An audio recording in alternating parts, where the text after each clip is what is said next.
So-called bastards then were put in a position by the Succession Act of 1975 where they could enjoy the same rights as children who were born in wedlock. We built, between 1961 and 1976, Springer Memorial Secondary School, St. George Secondary School, St. Lucie Secondary School. We opened Ellerslie Secondary School for Independence. We built the Garrison Secondary School. And of course, when we came back to office between 1986 and 1994, we built but did not get a chance to open the Lester Vaughan Secondary School, and we built the Dyken Griffith Secondary School as well. Oh, we have nothing to be ashamed about.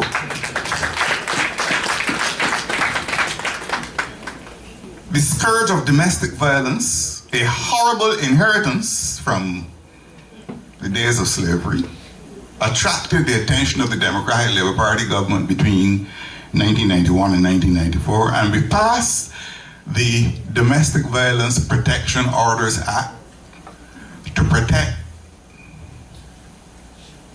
women from the scourge of domestic violence. Of course, after passing it, we realized that men also have to be protected from domestic violence. But that is as it should be.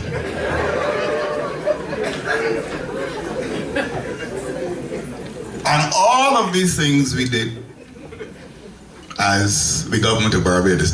Barbados was one of the countries that spearheaded the move on the part of four CARICOM countries to establish diplomatic relations with Cuba. The Democratic Labour Party was in office when in 1972, at Chaguaramas, four CARICOM prime ministers, Errol Barrow of Barbados, Forbes Burnham of Guyana, Michael Manley of Jamaica, and Dr. Eric Williams of Trinidad and Tobago, took the giant step, now being sanctified by this great country, the United States of America, to establish diplomatic relations with Cuba. When we came to office in 1961, men and women working the same amount of hours per day were getting different salaries. Men getting a higher salary or higher wage than women for doing the same work. School teachers and other public officers were differentiated on the basis of sex, even though they were doing the same work. And the Democratic Labour Party said that cannot continue. So we put in place the equalization of pay for men and women doing the same work at the workplace.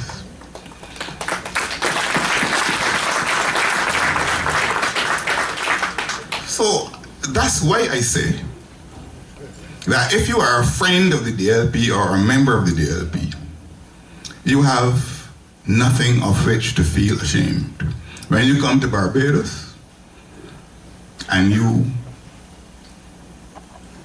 disembark at the airport you're going through was built by the Democratic Labour Party. We didn't get a chance to open it, and therefore we didn't get a chance to name it.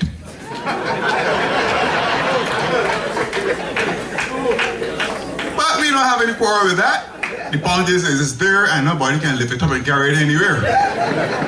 But that we built as a result of the closeness of the relationship between the then Prime Minister of Barbados, Mr. Barrow, and the then Prime Minister of Canada, Mr. Pierre Elliott Trudeau. The two of them, along with some others, studied at the London School of Economics together. And we were able to get financing from Canada to build what is now called the Grandy Adams International Airport. And I could go on and on and on if you had fed me first. You know, St. Paul preached at Troas, according to the good book, for a whole night.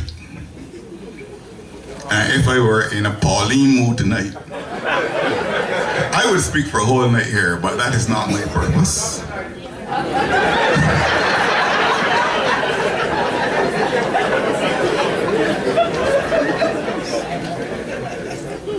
But let me say this before I take my seat. A country like Barbados,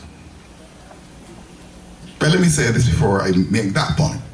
I heard in the same State of the Union address by the distinguished President of the United States that one of the, or two of the path-breaking measures that were going to be introduced in this country was free education at the community college level. We had that in Barbados since 1969.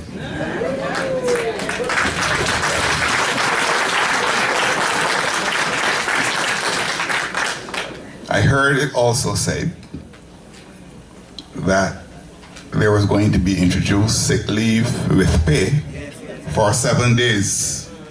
We had it for 21 days ever since the early 1960s.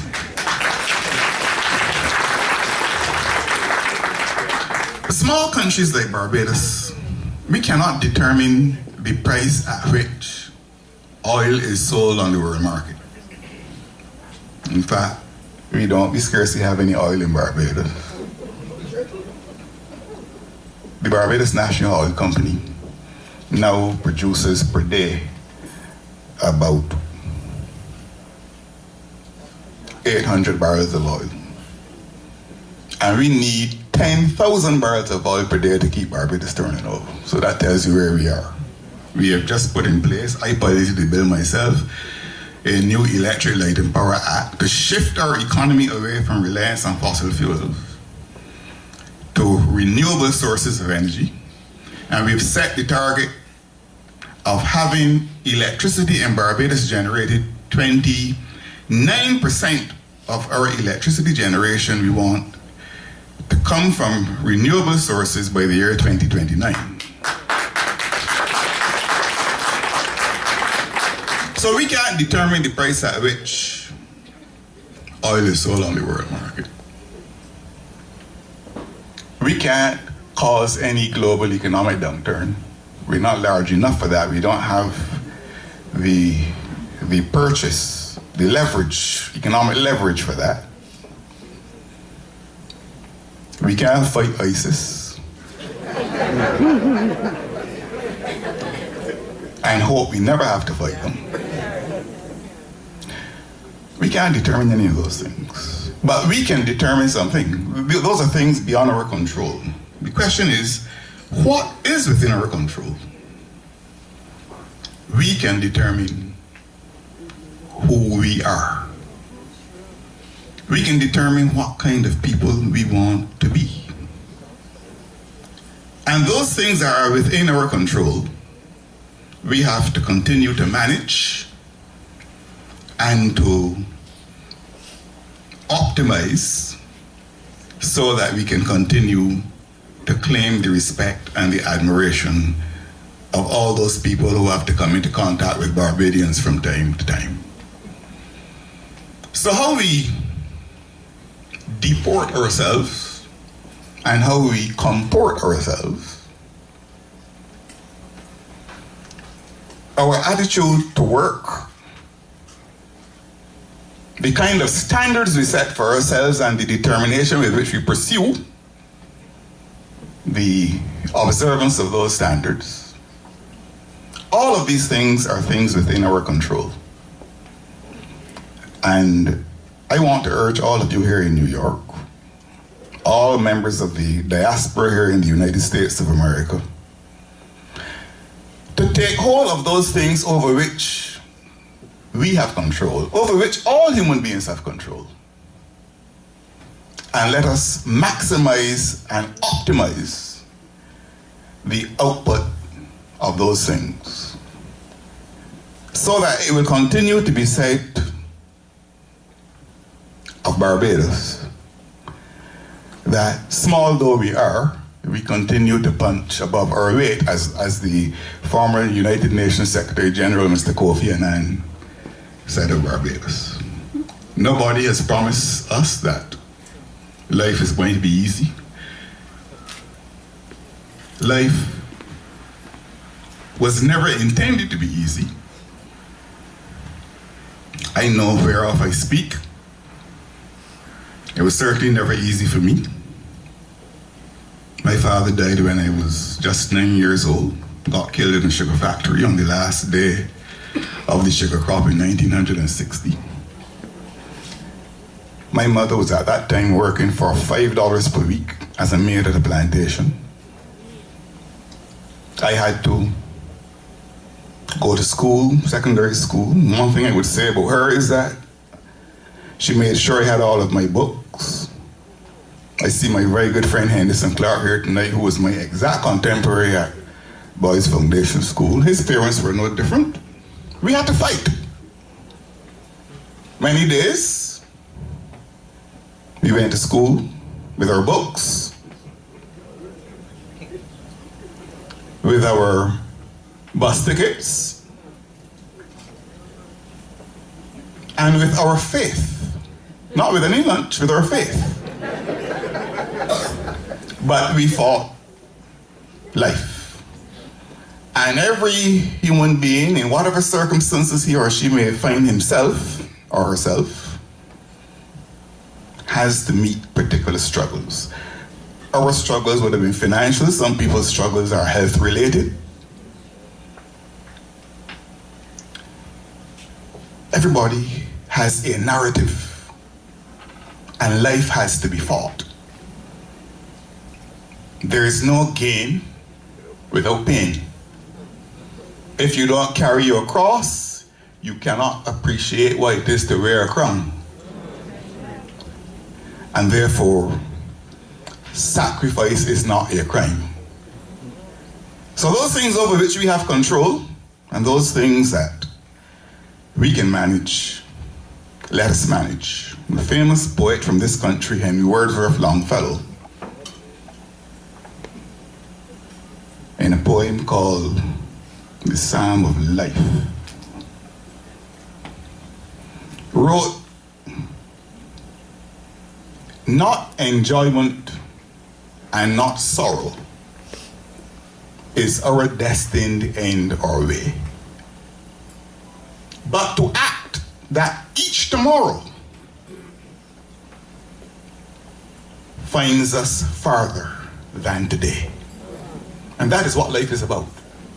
There's no promise anywhere that we should have all enjoyment and no sorrow. That was never destined for us. But we have to make sure that we use today in such a way that tomorrow is always better. And that is what the government over which I preside is doing in Barbados. That is what it will continue to do as long as I am Prime Minister of Barbados. And of course, that is what it has done when Barbados was presided over by all of my predecessors, my 6 predecessors. And that is what I hope will happen when 20 years from now, I am not Prime Minister anymore.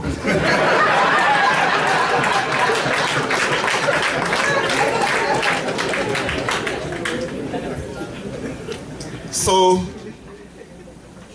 Madam Chairman, ladies and gentlemen, Barbados is alive and well. It's not true that the currency is about to be devalued. All the apocalyptic stories you hear of this part of the world that give the impression that Barbados is unraveling. Not true.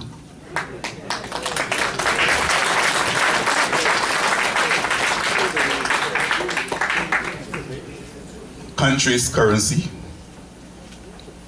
is challenged if there is a chronic imbalance between what it earns from its exports and what it receives and what it has to spend on its import.